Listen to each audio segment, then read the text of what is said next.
Firstly, Georgie, congratulations and welcome to the club. How does it feel to be drafted to Freo? Oh, it's just a dream come true. For years now, it's like, I've been wanting to play AFLW, and then finally it's becoming a reality, and it can really happen. And even after speaking with Freo every single time that, like, at the combine or they came over to my house, they were just so nice, and they got along with my parents really well, and we always left with a good vibe around them. So I wouldn't want the night to go anywhere else, and yeah, I wouldn't rather be drafted at any other clubs than Freo. So yeah, I'm just super stoked. That's amazing. Can you tell us a bit about the last 24 hours and how it kind of all unfolded for you and who you were with and everything? Yeah, so we were just at home. I had a few of my friends and their family came along, and then had some of my family come along as well. I'm super grateful that, I had them with me. They're the ones that have helped me get to where I am today, and they have supported me, emotionally, physically, all of that. So, yeah, super grateful. And then just hung out with a few of the girls who did get drafted last night. So it was good to celebrate with them and to get around them, as some of them were my teammates, like, not that long ago. So yeah, it was super fun. So speaking of teammates, obviously we managed to find some photos of you and Evie together from Vic Metro. What went through your mind when you first saw that you were both drafted to the same club?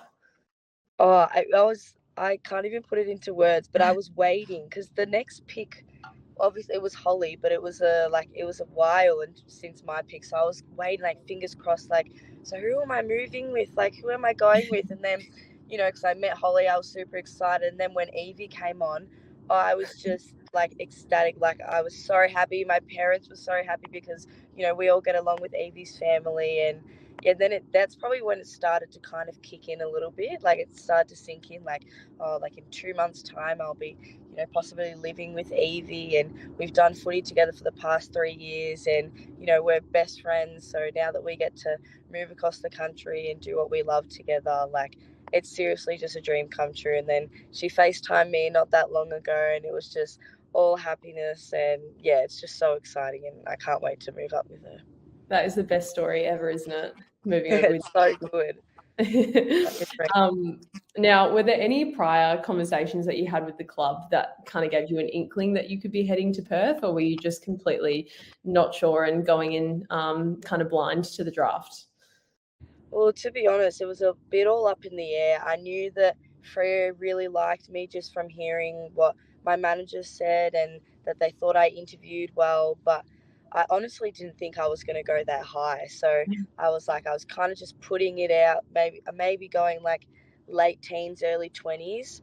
And then I was like, I knew in the back of my mind that Freo really liked me, but I'm like, they're up in the, like, top 15 picks. So I was like, yeah, I might just accept that one and just wait until maybe the later picks. But yeah, it was so up in the air, and such a massive surprise, but such a good surprise. Like, I was so happy, and like I said before, I wouldn't want the night to go any other way. But yeah.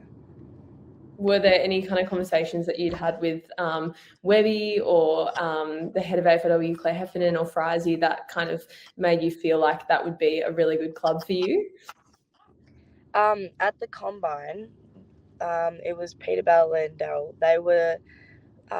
They said about how they were like, I can't remember what to put in words. Hold on. They said something like, "Oh, we want to make sure that if we draft you, Georgie, that your family feel really comfortable around us, and that they're really comfortable and happy with the club that you get drafted to, and we want to build that relationship with your family early." And I hadn't heard that from a club before, and hearing that, like, family connection.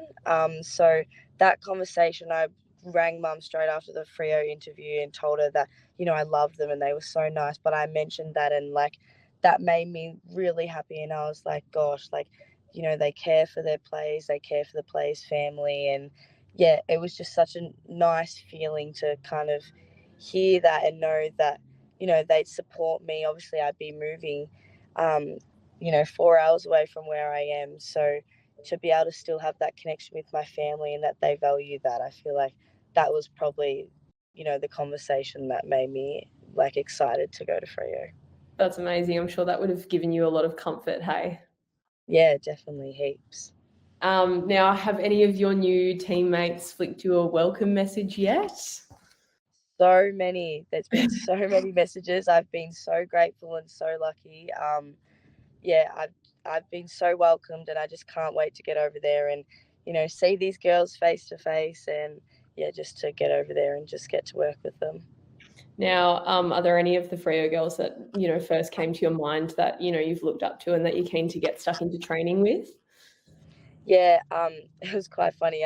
Webby asked me the same question when she came over, and I said Mim, just because obviously she won the best and fairest. But watching her, she's just so talented, and I just can't imagine what it'd be like to work alongside her. And then Webby FaceTimed her and her sister, and I was like trying not to fangirl, but yeah, no, I'm so excited to get alongside Mim. I think she's awesome, and to have that support going into the forward line from her, that'd just be unreal. Yeah, you'll absolutely love it. That's for sure. She's a legend. So, yeah. Now, can you, I guess, take us back to the start of your football journey and what that's kind of been like, and how you found yourself to the point where you are now, nominating for the draft and now getting drafted? Yeah, so I've always grown up in a big footy family. My dad was my first footy coach. My two brothers, they play footy as well. So I've always been surrounded by the sport. So I started playing in 2017, and then I didn't make the representative side for my bottom age years. And so I was like, I think that was kind of a little bit of a turning point. I was like, I want to be able to be recognised and make these representative sides. So I moved clubs to Blackburn Junior Football Club, where I was playing in an A grade team, and kind of from there it just went really quick. I made the representative sides, and I made the Eastern Rangers Futures, then it was under 16s Metro, then that led me to last year, and then where I am today and having the year that I had. So yeah. That's amazing. Now, we also saw you captain and vice captain your Eastern Rangers side to 2 consecutive grand finals. What was that experience like? Oh, it was unreal. Like, I've kind of always been a leader at school or within my footy clubs, but yeah, it was such a good experience, and to be able to like be friends with these girls and make the connections with my teammates, but to also help them and push them to be the best players that they can be to benefit the team. Like, it just works hand in hand. I build those relationships, and I hope that the girls feel comfortable around me, but then we also benefit the team by getting to work and encouraging those standards and those intensities of training so that we can be the best team that we can. And that's led us to 2 grand finals in 2 years, regardless of the result, but we still made it. And and I think being a leader and like having that experience, it's just been unreal, and I'm so grateful that Eastern have given me those opportunities over the past 2 years. But Yeah, making a grand final is an amazing achievement in itself. So, regardless of the outcome, like you said. So that's very amazing. Thank you. Now, obviously, we've seen you play kind of mostly up forward, but occasionally on the wing as well. What kind of position and what area do you see yourself playing next season? I probably see my best position as a high forward, where I can push up the ground and present as an option to the backs and the mids, and then also work back to goals to provide an option down the field, but also hopefully finish off the hard work of the rest of the team with a goal or something, but also help keep the ball inside our forward 50 with my defensive pressure. But definitely a high forward role where I can use my tank and run around the ground and create lots of contests and use my aerial ability. Amazing. Now, obviously, a bit of time before training starts in the new year. Do you have any Christmas plans? Anything exciting in the new year period?